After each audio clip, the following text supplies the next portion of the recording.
Para sa mga average earner na kagaya ko, 750, 3 times a week, how much is that? Samantala magkano lang ang sahod?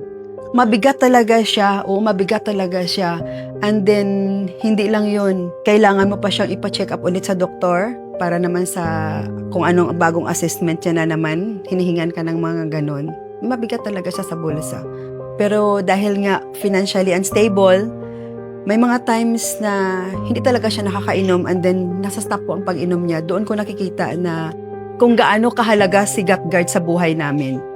Hello everyone, I am Marley Discayo from Coronadal City, a mother of a 14-year-old son diagnosed with global developmental delay with features of autism spectrum disorder.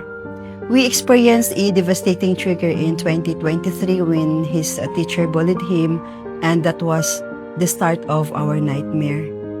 Yung batang malikot, makulit, gustong-gustong mag-aral at malambing, all of a sudden has changed.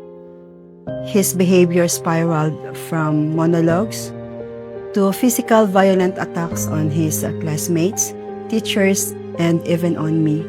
And the worst was on the last quarter of last year, nung halos araw-araw niya na po akong sinasaktan. Sa bunot ng buhok, sipa, suntok, sinasaboy ng likido sa mata. Pag sinusuntok niya po ako, halos madidislocate yung jaw ko. Putok labi, pagdurugo ng ilong, lahat po yun naranasan ko sa anak ko. Ganun po kalala ang sitwasyon namin. And pag nagtatantrums, more than a dozen a day. Walang pili, umaga, gabi, tanghali. At pag malingat ka lang konti, lahat ng bagay na kaya niyang itapon, tinatapon niya sa mga kapitbahay. Kaya nga, dumating yung point na I almost give up. Sabi ko sa husband ko, pa, pag magpapatuloy ito, mababuhay pa kaya ako within a year? Kaya ko yung hirap, yung puyat, yung pagod. Pero sinasaktan ako na halos patayin ako ng anak ko, hindi ko talaga kaya. Doon na talaga na umpisa na ako nang sinasaktan niya, and then halos araw-araw na yun, dumating na sa point talaga na halos sa isang araw ilang beses niya akong sinasaktan. Ganun yun siya. Nung after kasi ng bully, as in na palala ng palala ang palala. Sa isang araw, more than dozen a day talaga.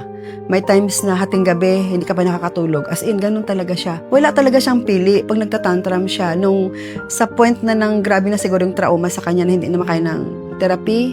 Actually, nag-stop na lang kami ng therapy. It's because nahihirapan na rin akong dalhin siya eh. Tapos palala ng palala man din, walang pagbabago. Sa totoo lang, walang pagbabago na nangyayari. So, ang ginagawa ako, nag-hanap ako ng ibang means ng mga supplement din. Pero it doesn't work talaga until na na-meet ko si GutGuard. Ganun lang siya, oo. Sa case ng anak ko, walang gamot na niresita sa kanya. Talagang therapy lang talaga. Ako na lang po nag-i-initiate ng kung anong pwede kong gawin sa kanya. Kasi sobrang hirap nga talaga siyang alagaan dahil nga nananakit na siya, nagtatantrums na siya, and then wala na talaga akong magawa sa buong araw ko, siya na lang talaga. Sobrang hirap talaga. Makaya ko yung pagod, yung puyat, pero yung sinasaktan talaga ako araw-araw, yung talagang hindi ko makaya. Kasi pag sinasaktan niya ako, pag binabox niya ako, kasi yung pinakagusto niya talaga na part sa katawan ko is yung mukha ko. Pag sinusuntok niya ako, halos madidislocate yung jaw ko. And then, palaging dumurugo yung nose ko, and palagi nga kaming pumapasok sa room, naputok labi ako. Sabi nga ng teacher namin, Ma'am Angelina Jolie ka na naman. Kasi maga talaga ang lips ko. Ganon siya nandoon yung gigil na parang gusto kanya saktan na kahit na naibigay mo na sa kanya yung gusto niya, all of a sudden lang, yung reflexes niya gaganon lang talaga. Kahit nasa mood siya, bigla na lang sasaktan ka na niya talaga. Na yun talaga ang cause kasi ng trauma sa kanya ng bully. And actually, aside sa mga herbal, kasi gusto ko talaga siyang gumaling, naghahanap din ako ng supplement na pinapainom ko sa kanya. Pero walang pagbabago, wala talagang pagbabago. Nakita ko lang talaga yung pagbabago nung dumating na talaga si GutGuard sa buhay namin. Doon ko talaga nakita. Hindi lang ako ang nakakita ng pagbabago na yun, kahit yung teacher niya. GutGuard was introduced to me last December 29. And then, January 1st, that was New Year, Sabi ko nga sa sarili ko, New Year, New Beginning. Kaya pinainom ko talaga siya ng GutGuard. And then, binigyan ko siya ng 3 capsules, 3 times a day. And for that night, he sleeps early. And paglipas ng ilang mga linggo, nakikitaan ko na po siya ng pagbabago. Nalilisin na ang tantrums niya. Para sa mga average earner na kagaya ko, $750, 3 times a week, how much is that? Samantala magkano lang ang sahod?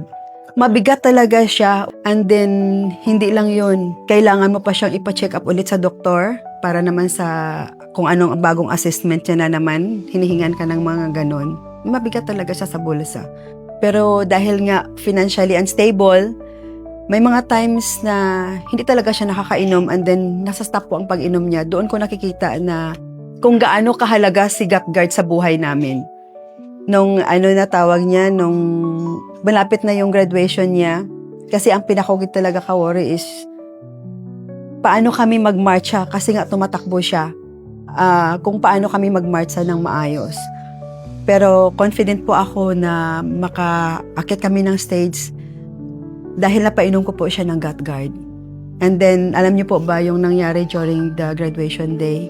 Nagmarcha po kami ng maayos. Natapos namin ang program na walang hilahan, walang takbuhan na nangyayari. And ang saya-saya ko po talaga. Kahit yung teacher niya, dahil nga doon, umiyak talaga siya. Kasi ang hirap din ang pinagdaanan niya sa anak ko. For almost 2 years na hinawakan niya yung anak ko. Dumating sa point na nagsusuot na lang siya ng helmet kasi palagi siyang sinusuntok ng anak ko. And para hindi mas tapang anak ko, pinagawan ko siya ng sariling room doon mismo sa room na yun. Para dire-diretso lang ang schooling ng anak ko.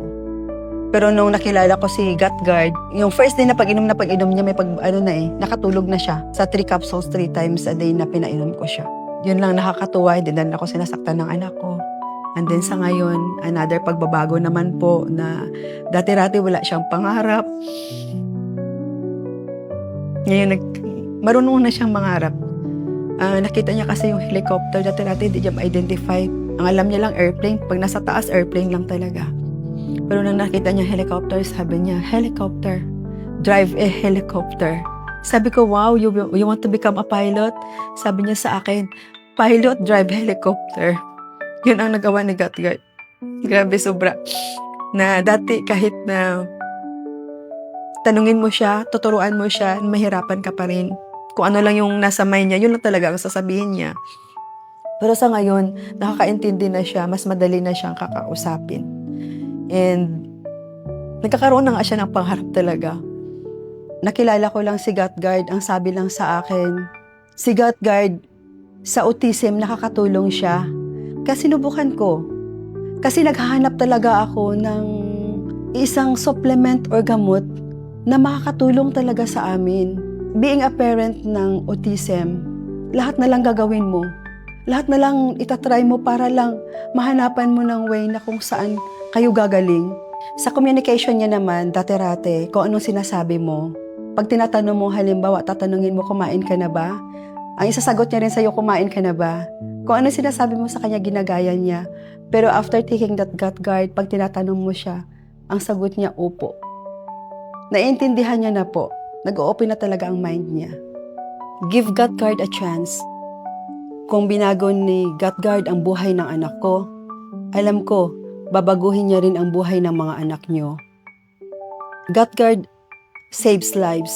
GutGuard saves us. Thank you po. GutGuard, we got you.